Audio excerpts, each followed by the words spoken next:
آپ نے بھی واپڈا کی بات کی, یہ فیسکوز کی بات کی, لیسکوز کی بات کی. فیصل آباد کی جو فیسکو ہے اس کی پراپرٹی اتنی مہنگی ہے, اتنی زیادہ ہے وہ پراپرٹی کہ بذات خود فیسکو سے جو اوور آل اس کے ایسٹیٹس ہیں اس سے بہت زیادہ قیمت ہے اس کی. اب اس کو ڈی آپ ویلیو, ایگری کرتے ہیں کہ وہ اس کی انڈر ویلیو کی گئی ہے؟ جی وہ تو پرائم کمرشل پراپرٹی ہے جو ساری فیسکو کی اس وقت ہے, نہر کے اوپر ہے ساری پراپرٹی. میں جانتا ہوں, اچھی دیکھی میں نے ساری, اور بے حساب پراپرٹی ہے وہ.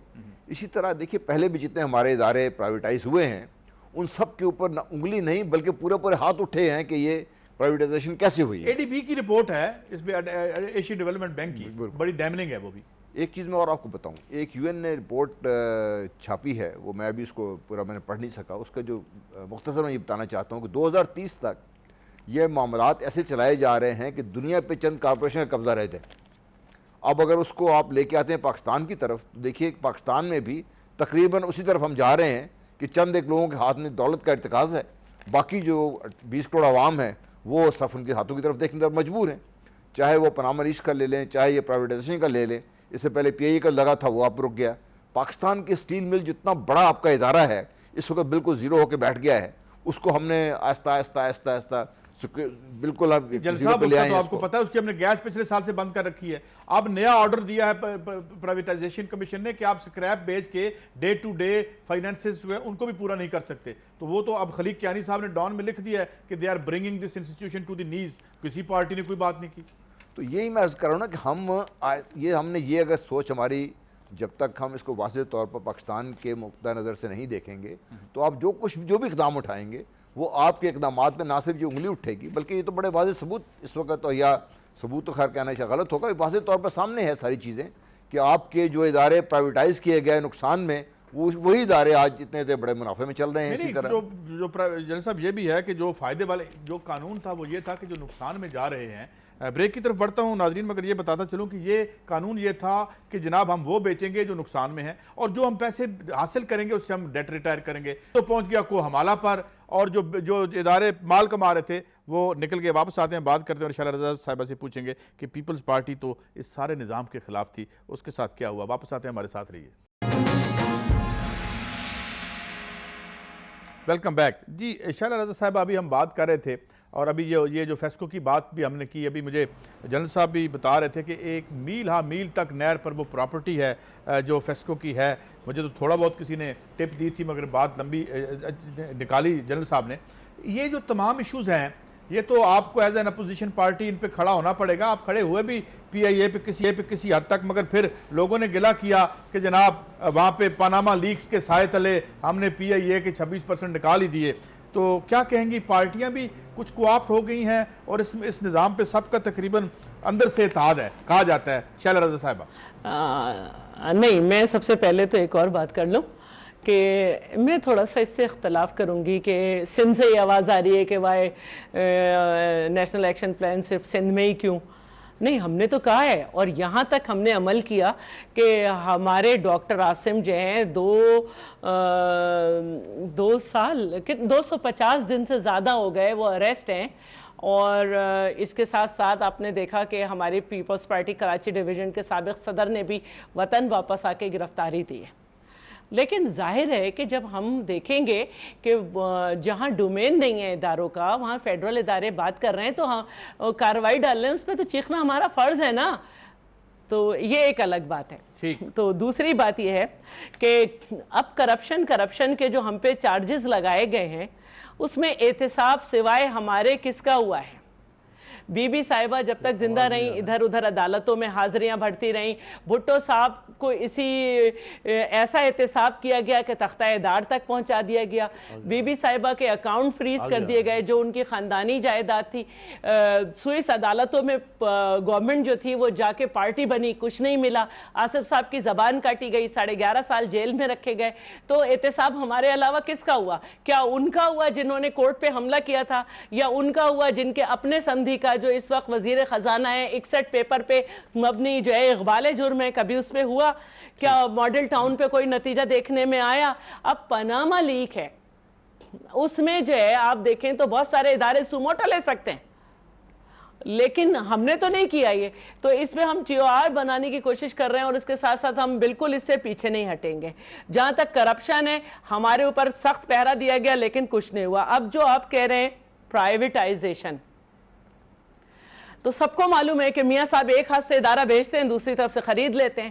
اسٹیل مل کو تباہ کرنے میں میاں صاحب کا ہاتھ ہے, کیونکہ ان کے اپنی جو چیزیں تھیں ان کو مسئلہ تھا, تو ایسے SROs لائے گئے کہ اسٹیل مل تو بیچاری چلی گئی خسارے میں, اور میاں صاحب کی اسٹیل مل خوب ترقی کرتی چلی گئی. اب اسٹیل مل کے کہتے ہیں نا میاں صاحب ابھی مجھے اسٹیل مل کو اگر آپ جو ان کی یونین کہہ رہی ہے اس کے اکارڈنگ جب تک بیل آؤٹ نہیں دیں گے, آپ ان کو دیتے ہیں صرف کچھ, وہ چاہتے ہیں انہیں 3 مہینے کی تنخواہ بھی دی جائے اور گیس تو دے دیں. آپ میں اتنی صلاحیت ہے کہ آپ کی اسٹیل ملز جو بند پڑی تھی غیر ملکوں میں, آپ کے بچوں نے ہاتھ لگایا اور وہ پارس ہو گئیں. آپ اتنے پارس ہیں تو بھائی ملک کی کیوں نہیں چلاتے؟ ٹھیک ہے, آپ کی بات آ گئی. اچھا, لوگوں کو یہ کرپشن بھی نظر نہیں آتا کہ نندی پور 23 سے 84 بلین تک پہنچ گیا. یہ بھی نہیں نظر آ رہا کہ LNG میں پاکستان کو 40 بلین سالانہ کا نقصان ہو رہا ہے. یہ بھی نہیں نظر آ رہا کہ ہم ترکمانستان کیوں پہنچ گئے ایران گیس پائپ لائن کو چھوڑ کر. اب جو افغانستان سے گزرے گا اس منصوبے کی کون جو ہے راہداری کو بالکل آپ کی بات آ گئی کرے گا. پروگرام کے آخر کی تو یہ ساری وہ باتیں ہیں جس کو ہم بول رہے ہیں, لیکن وہ ادارے جنہوں نے ہمارا جینا مشکل کر رکھا تھا, وہ میڈیا جو ہمارا دشمن بنا ہوا تھا, آج وہ بالکل خاموش ہے, چپ ہے, بالکل سب اچھا ہو رہا ہے. بات سنی اور آپ نے آ کے آپ کی بات نہیں کر رہی, جو میڈیا آپ نے میڈیا کا گلہ کیا,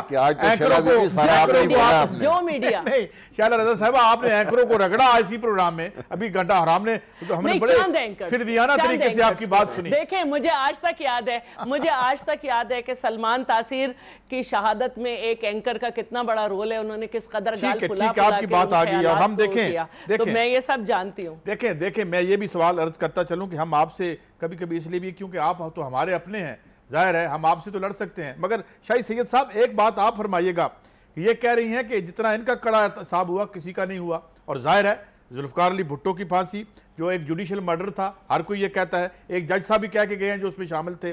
آپ کیسے دیکھتے ہیں کہ پیپلز پارٹی آج کی اور اس میں کوئی فرق ہے یا یہ وہی قربانیاں دینے والی پارٹی ہے جناب شاہی سید صاحب؟ میرے لیے تو بڑا مشکل سوال ہے, اور ظاہر بات پاکستان پیپل پارٹی کی قربانیوں میں کوئی شک نہیں ہے. جو ایک گھر سے 4 جنازے اٹھے, باپ, بیٹا, بیٹی, تو اس میں اگر آپ مجھ سے پوچھیں تو یہ خواہ میرے خیال میں کہ میرے لیے بھی اور آپ کے لیے بھی اچھا نہیں ہے, ساری دنیا کو اس کی قربانی ہے. اور جمہوریت کے لیے محترمہ کی جو شہادت یا جو ملک میں جو حالات تھے, مشرف کے دور میں آنا, اس پاؤں پہ پھر ڈیموکریسی کو چڑھانا, پھر آصف صاحب نے کمزور حالات میں بھی 5 سال پورے کرنا, پھر سب لوگوں کو ساتھ چلانا, MQM کو, ANP کو, مولانا صاحب سب کچھ چلایا. تو یہ کچھ چیزیں ہیں بالکل جو جمہوریت کی طرف, اور یہ اچھی چیزیں ان کی ہوئی ہے. لیکن میں پھر کہوں گا کہ کرپشن میں کمی نہیں آئی ہے, کرپشن ہے, اور مجھے ایسا ہے نا امیدیں تو گناہ ہے, مگر مجھے امید نہیں ہے. نہیں آپ نے تعریف کی پیپلز پارٹی کی, سید صاحب کرپشن ہے کون کر رہے ہیں؟ پورا پاکستان میں جس کا بس چلے, آپ اور میں, شاید ہمارا اور تمہارا بس نہیں چلتا اس لیے ہم دونوں بچے ہوئے. اچھا ٹھیک ہے, لیکن آپ بتا نہیں رہے, گریز کر رہے ہیں, لیکن چلے بات کو آگے بڑھاتے ہیں. آخری لمحوں میں آپ نے ایک سوال یہ پوچھا تھا, پیس پارٹی ہے وہ پیس پارٹی نہیں رہی جس کی ہم بات کرتے تھے, اور جس نے اس ملک میں ایک نئی جہد کو جنم دیا. اس میں پیس پارٹی اب ایک عام پارٹی بن کے رہ گئی ہے. شائلہ رضا اس سے ایگری کریں یا نہ کریں, بہرحال یہ میرا اپنا امپریشن ہے. میں ان سے بہت پہلے میں نے پیس پارٹی کو اس نظر میں دیکھا ہے جب ہم سب کی امیدیں لے کے وہ چل رہے تھے سارے. ایشو یہ ہے کہ ہم ضرور اس کا جواب میں آپ کو دوں گا آخر میں. ایشو اس وقت جو ہے ہمارے لیے وہ یہ ہے کہ ہم نے اپنے ملکی مفادات کا تعین ابھی تک ہم کر ہی نہیں سکے. ہماری جمہوری پارٹیوں نے ایک چارٹر ڈیموکریسی کر لیا, بڑی اچھی بات ہے, ڈیموکریسی کی ہم سب تعریف بھی کرتے ہیں, چاہتے بھی ہیں, لیکن ہم چارٹر پاکستان نہیں کر سکے آج تک بیٹھ کے. ہماری سیاسی جماعتیں آج بھی جھگڑا ہمارا وہی لگا ہوا ہے کہ پاکستان کے لیے کون سی چیز اچھی ہے, کون سی اچھی نہیں ہے, اور ہم آج بھی یہی جھگڑ رہے ہیں کہ پاکستان کے مفادات کو کون ڈیفائن کرے گا. جبکہ پاکستان کے مفادات کو ڈیفائن کرنے والے لوگ اس طرف آ نہیں رہے, وہ سب مل کے بیٹھ کے ڈیفائن اگر کر دیں, چارٹر پاکستان بنا دیں, تو میرا خیال ہے باقی سب اداروں کو بھی سب کو مل کے پاکستان کو آگے لے جانا اتنا مشکل نہیں رہے گا. سر